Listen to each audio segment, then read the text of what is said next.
Mama, I'm coming home. Hey, what's going on, guys? It's Kevin Zwicker from Fast Count coming at you. And before I get into this video, please remember to hit that like button and subscribe. NXT.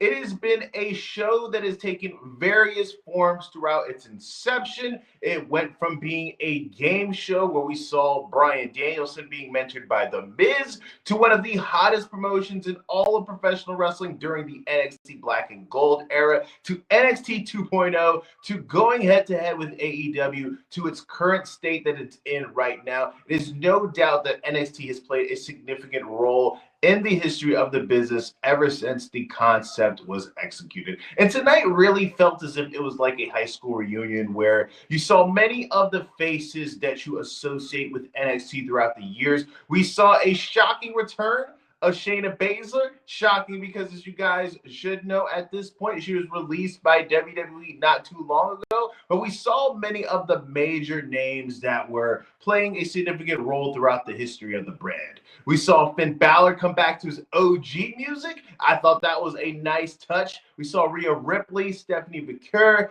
Damian Priest, Grayson Waller, Bobby Roode, many names that you would have seen throughout the history of NXT. And outside of that, we saw the face-to-face with Obafemi and Trick Williams. They'll be in a winner-takes-all match. This is going to be a huge matchup between two guys who we've seen go at it previously, but this time the stakes are at an all-time high. One of the more interesting notes is throughout this whole show, we saw the TNA guys really start tweeting out things on social media, speaking about how they're tired of basically being the doormat for NXT and how WWE guys have basically taken over TNA. It really feels as if they are now starting to push towards an invasion angle. I think that that's the way to go because they're supposed to be a partnership. So you want to kind of make it a little bit closer to 50-50, with NXT guys, like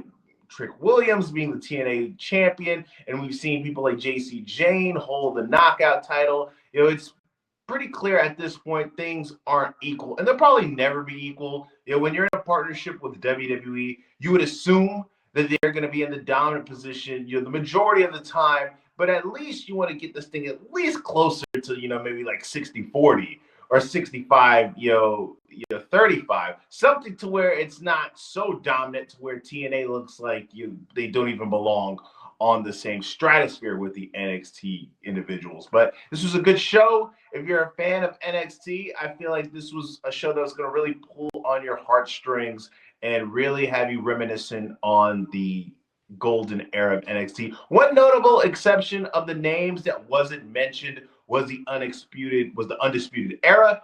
And I'm pretty sure you guys know as to why they weren't mentioned and why they didn't have a tribute paid to them. But I think that their role shouldn't be, unspoken upon. These were guys who played a significant role in NXT during their time. And I think their contributions need to be saluted because they really were able to carry that program for a good amount of time. And get well soon, Adam Cole. We miss you. One of the more unlucky guys in the history of the business. But let me know what you guys think in the comment section. What is your favorite moment in the history of NXT? What is your favorite match? What is a moment that sticks out to you throughout the history of NXT that you look back on fondly? Personally, for me, my favorite all-time NXT match is Bayley versus Sasha Banks at NXT Brooklyn. The greatest female wrestling match of all time, just in my humble opinion. But guys, please remember to hit that like button and subscribe. I am Kevin Zwicker. I'm out.